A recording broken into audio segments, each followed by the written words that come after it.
നോമ്പ് വന്നതിന് ശേഷം എൻ്റെ നീനുട്ടിൻ്റെ പരിപാടി എന്താണെന്ന് അറിയാം, ഓരോ സ്നാക്സ് ഉണ്ടാക്കുന്ന വീഡിയോ ഇങ്ങനെ ഷെയർ ചെയ്യുക എന്നുള്ളതാണ്. അത് ഇൻസ്റ്റയിലായാലും യൂട്യൂബിലായാലും വീഡിയോസ് അങ്ങനെ ഷെയർ ചെയ്യും. എന്നിട്ട് അതുണ്ടാക്കി തരുമോ അമ്മച്ചി, ഇതുണ്ടാക്കി തരുമോ എന്നുള്ള ഓരോ ചോദ്യങ്ങളും. ഞാനതൊന്നും അങ്ങനെ മൈൻഡ് ചെയ്യാറുണ്ടായിരുന്നില്ല കേട്ടോ, എങ്ങനെ ഈ ഒരു വീഡിയോ കാണുന്നത് വരെ.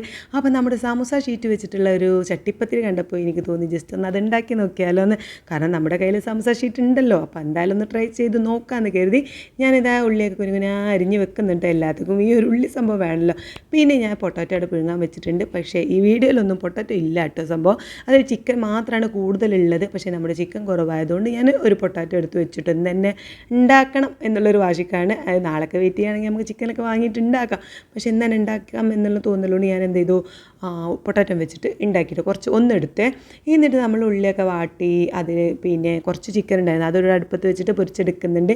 അങ്ങനെ രണ്ട് അടുപ്പത്തും രണ്ട് ആയിട്ട് ഇങ്ങനെ പരിപാടികൾ നടക്കുന്നുണ്ട് കേട്ടോ. ചിക്കൻ അവിടെ പൊരിയുന്നുണ്ട്, ഇവിടെ ഉള്ളി വാടി പിന്നെ അതിലേക്ക് നമ്മൾ മസാലപ്പൊടികളൊക്കെ ഇട്ട് കൊടുക്കുന്നുണ്ട്. മുളക് പൊടി, മഞ്ഞൾപ്പൊടി, ഗരം മസാല, ചിക്കൻ മസാല, കുരുമുളക് പൊടി, അങ്ങനെയുള്ള ഐറ്റംസൊക്കെ ഇട്ട് കൊടുത്ത് നന്നായിട്ട് വാട്ടി അത് അവിടെ ഓഫ് ചെയ്ത് വെച്ചിട്ടുണ്ട് കേട്ടോ. ചിക്കൻ അത് അവിടെ വറുത്ത് കോരി നമ്മൾ ഒന്ന് ജസ്റ്റ് ഒന്ന് ചൂടാറിയതിന് ശേഷം നമ്മളതൊന്ന് ക്രഷ് ചെയ്തെടുക്കാം. അപ്പോഴേക്കും നമ്മുടെ ഉരുളക്കിഴങ്ങ് പിഴുങ്ങി റെഡി ആയിട്ടുണ്ട്. പിന്നെ നമ്മളിത് ഫുള്ള് അതിലേക്ക് ഇടുന്നില്ല കേട്ടോ, ഒന്നേ ഇട്ടിട്ടുണ്ടായിരുന്നുള്ളൂ. ബാക്കി നമ്മൾ എന്ത് ചെയ്തു, മയോണൈസ് ഉണ്ടാക്കിയിട്ടുണ്ടായിരുന്നു കേട്ടോ. അങ്ങനെ ഞാനിതാ ചിക്കനൊക്കെ ക്രഷ് ചെയ്ത് കൊടുത്തു.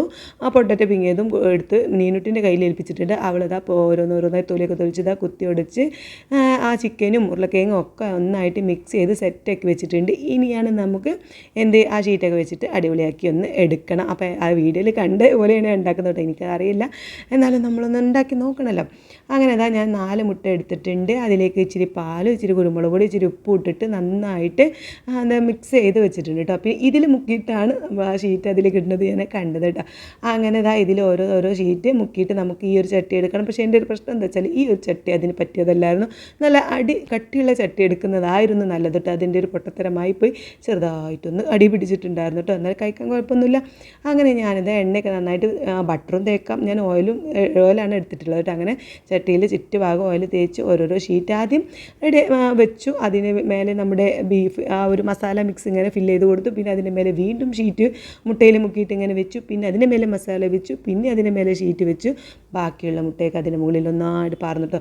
പിന്നെ ഇത് ഇടയ്ക്കിടയ്ക്ക് ഇങ്ങനെ തുറന്നു നോക്കി വെന്തോ നോക്കുന്ന പരിപാടി തന്നെ ആയിരിക്കും. അങ്ങനെ അവസാനം അത് വെന്ത് എടുത്ത് നമ്മൾ കട്ട് ചെയ്ത് സെറ്റാക്കിയിട്ടുണ്ട്. നോമ്പ് തീർക്കുമ്പോഴല്ലേ തിന്നാൻ പറ്റുള്ളൂ. വെയിറ്റ് ചെയ്ത് നോക്കി നിൽക്കണം. വലിയ കുഴപ്പമൊന്നും ഉണ്ടായിരുന്നില്ല. അപ്പോൾ ഇന്നത്തെ വീഡിയോ എത്രയുള്ള വീഡിയോ ഇഷ്ടപ്പെടുകയാണെങ്കിൽ എന്തായാലും സപ്പോർട്ട് ചെയ്യണേ.